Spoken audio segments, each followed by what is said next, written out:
Everybody, Dave here, Hidden Freedom. In this video, we're going to go ahead and go through my stock portfolio update here. It's been a while since I've done an update, since last year. A lot has changed in my portfolio. You probably wouldn't even recognize my portfolio from the last time you've seen it. So that's what we're going to go through in this video. So let's go ahead and get started. So the last time you saw this portfolio was geared towards generating dividends so I can live off those dividends. And that did work very well last year when I went and hiked the Appalachian Trail. And I was living off of a high yield savings account at the time, but I was also generating dividends off this portfolio, which went into another account where they actually were being reinvested. But some things have changed, in my life and whatnot. So I've actually moved away from dividends for now because I have a W-2 job. That's what we're going to look at here, because you probably wouldn't even recognize this portfolio. I had a lot of, things, JEPI, Devo, SCHD. I might even had some other things like QYLD, XYLD at one point. And I ended up dumping those when I was on the trail. And I think I even had Nusi, actually, now that I think about it. And I dumped that when I was on the trail as well. So let's see what I have in my portfolio right now. And we'll go over here to current portfolio. And all I have in my portfolio right now, so all these individual stocks I had sold out this year, actually, because I had some losses in some other stocks that I wanted to offset with some of these gains. And that's what I did. So I sold out of all the individual stocks there. So that's one thing that had changed. And another thing that had changed is I had sold out of everything that was in Devo, and then sold out of all of the SCHD, and reduced JEPI significantly because there was a substantial amount of capital in JEPI. And I reduced that down to, well, the cost basis right now is 101. So, and the reason why I did that is the only reason I kept JEPI at this point is just because that's generating about $650 a month in dividends that I use to fund my HSA. So now you have an HSA here. Healthcare gets provided by my current job, but they don't contribute to an HSA. They actually provide an HSA, but I just declined to use that one. And then I actually contribute to my own HSA, so I don't have to deal with rolling that over or whatever when I quit. So that's what JEPI is used for right now as a monthly payer. Been very satisfied with JEPI, but with a W-2 job, I was just trying to reduce my dividends. So this year I'm at $43,000 in dividends, and that's going to be a big tax hit for me. So with the W-2 job, so next year going forward, dividends I'm projected to be about $26,000. So that's a significant drop from the $43,000.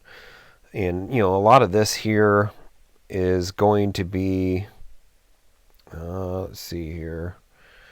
Yes, so a lot of that is actually just JEPI up there. But when it comes to the Schwab IRA, that's all in SPY, and that's only generating 7. So it's just JEPI that's kind of throwing those numbers off right there. But that's okay. It's if I'm gonna get, say, $6,000 a year out of JEPI, and I can contribute, I think it's like $3,850 next year into my HSA. So it's kind of a wash. Not all of the JEPI is going to be taxable anyway. So some of it's return of capital. Some might be, qualified dividends. You take a look at my tax video on that. I did on that a while back. Okay, so right now, this is what's in the portfolio. There's 2,940 shares of SPY, and we'll talk about SPY in a minute here. I got 1,791 shares of JEPI, and that's really only in there. That's on the taxable side. That's really only in there to generate capital for the HSA. And it's like, There's a reason why I just kind of moved away from Jeppy for now. Doesn't mean that I don't like it. VU right now is just where the HSA is at, so obviously that's kind of overlapping with SPY.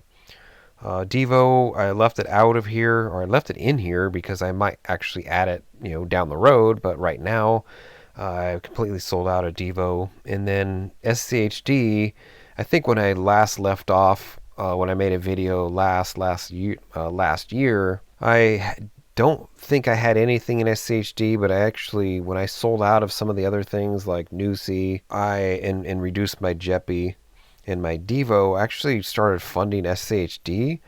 And then, when I got a job, I ended up just reducing that back down to zero because I don't need the dividends right now.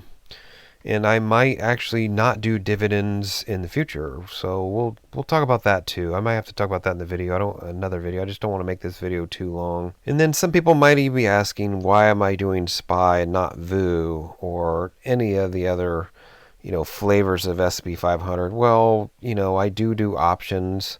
So this year I'm not doing options pretty heavily this year, but I am doing options, and I'd like to have the option, the options to do options, and I'll do covered calls. So with 2,900 shares, I can do 29 contracts, and I can generate a substantial amount of capital in covered calls. Now, granted, I don't normally do a lot of covered calls unless the market is up near all-time highs, like right now, like we are right now, right? So, if the market's up, SPY, for example, is up near 460, then I might sell some 470s, right? And I have a high likelihood of those pretty much not filling, taking my shares away. And I don't really care if it does take the shares away. However, that said, if you look at the account here, the taxable account, I'm up $25,000 in that account just on SPY. So you don't want to generate a capital gains event, especially because this is not long-term capital gains for me right now. Now, in the other account here, the IRA right here or the solar 401k, I'm up 8,000 there, 6,000 there, and 42,000 here. Who cares? That is an IRA. I don't have to worry about it, right? So I could do 11 contracts there, and then if it gets called away, that's fine. But it's not something I'm doing, I'm not doing it aggressively. I'm going to wait till we're near all-time highs like we are now. Once we hit 460, I might sell like the 470s or something like that. So, but that's the reason why I do SPY. And some people will be like, well, you're going to pay more in expense fees for that versus doing VU. And I completely 100% agree. But, just doing one or two contracts a year, I could simply pay for that expense ratio, so I'm not worried about it. SPY is highly liquid, so that's the reason why I do SPY. Okay, so yes, I have a W-2 job. They made me an offer I couldn't refuse, so I went back to work for now. I'll make a video about that in the future, why I went back to work. And after taking 10 months off, hiking the trail, coming back, and we'll talk about in a future video why I did all that. But I'm showing days left till fire, 1,500 more days. So I did set the fire date here as January 28, 2028. So we'll see. That'll put me at 53 years old. But at the same time, I can retire right now, right? I mean, I did retire, so I had a little mini retirement. And I'll talk about the reasons why I'm working again. But I learned some things. So what else do we have in here? I just got rid of all the individual stocks. They're just they worked well, but it's just not for me. And I know for some people it's just boring to do SPY, but it is what it is. The reason I'll probably talk about in the future why I just did SPY and maybe the reason why I won't even do Jeppy anymore. So once the portfolio gets too big to fail, I don't know if I need the dividend income. I might just live off of this dividend income here and then maybe sell some shares, the whole 4% rule or, my 3.5% rule for me probably. But it's just, I just don't think I need to do the dividend thing. If I need to, then I need to. Then I would probably actually just end up using Jeppy again because I like Jeppy. I figured out what worked for me well. I do like to have the monthly pairs.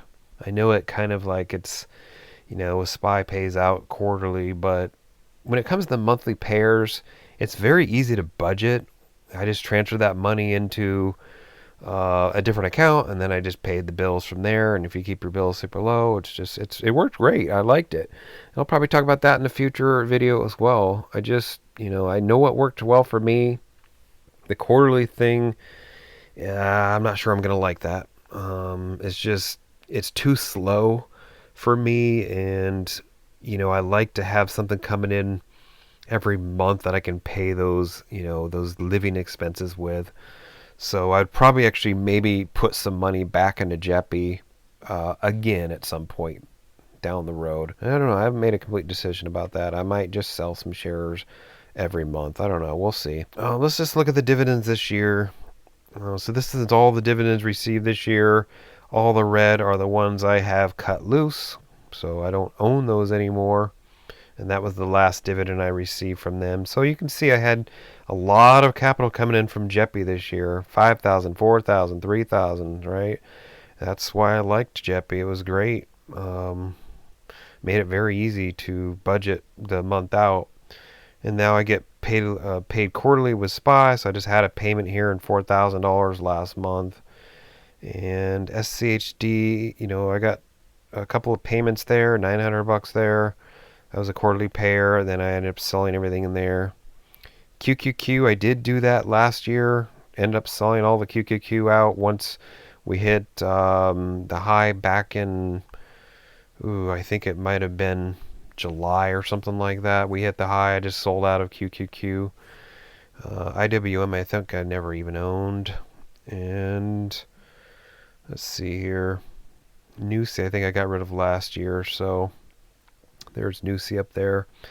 So yeah, I sold Nusi when August when I sold it on the trail, and I got rid of Devo this year as well in June, and then Jeppy. So this, if you just want to see the numbers from last year, because I know I kind of left out, you can see the numbers right there if you want to look at those. $62,000 in dividends for last year. And having a W-2 job, keeping the things the way they were, it would have been a huge tax hit for me. But last year it was great because taxes were low, so I didn't have a job. So this year, I had a job starting since February, so I got to keep the dividends low. So here's the dividends charts for 2019, 2020, 2021, 2022. In 2023. So $62,000 is what I ended last year at. And then this year is going to be roughly about 43.7 or so, because I still am due a dividend here in Jeppy for December. And then going forward for 2024, when I put a new gauge here, we'll put it about 27,000. And not all that will be taxable because some of it is in a tax deferred account over on the Solo 401k and over on the Schwab account, the IRA there. So a couple little things here that we'll talk about. I just want to mention that I did do some options this year. I did about $6,000 in options this year that I've generated. And I have not been aggressive at all this year. And that's mainly just because of the interest rates at 4.8%. I've been doing some bonds, short-term bonds, and about 6 months out, and they're paying about 5.2, 5.3%. And then also my IB account, where the options money is, they're paying 4.8% for me to basically trade options. So not only are they paying me to trade options while that money's sitting in there, it's also collecting a substantial amount of interest. I think I've already generated $16,000 in interest just in that account this year. And then you got this $6,000 in options income, because I haven't been real aggressive at all this year. Just throw a couple of I'll throw some puts out there when the market's down big, and then kind of just buy them back when the market pops back up. So it's easy money. I just haven't been aggressive with it. I've been a little bit more busy this year, but and then the interest kind of offsets the money I was making with the options anyway. So it's kind of a win-win where the interest rates are right now. I might actually go a little bit further out in some of the bonds. I mostly just did bonds this year because I wanted to see how they worked. I've never owned bonds in my entire life, so I'm into treasury bonds. Going out, I got one in December, January, February, March, April, and then May. So I'm already going out to May at this point, and I pretty much buy $10,000 at one time due to the commissions and just kind of checking those out. I'm not getting paid much more than the interest on the options account, but I'm buying them in there, so I just kind of more so just trying to understand how they work and all that. Now they are exempt from state taxes, but where I'm at right now, I don't even have to pay state taxes anyway. So that is pretty much where we're sitting in this portfolio right now. And I will do an end of the year update here, and then probably talk about some of the other things that I mentioned in this video about why I went back to work and how was it, being off for 10 months with my mini retirement. I think the options report is not valid for this year because I was on the trail and I just didn't have a chance to, it's populated by a script anyway. So I think that's it for this video. If you have any questions, comments, or concerns, leave a comment down below, and I'll be sure to get to it. And if you have any specific questions, I can address it in the next video in December. Everybody had a great Thanksgiving, and we'll see you going forward. All right, bye-bye.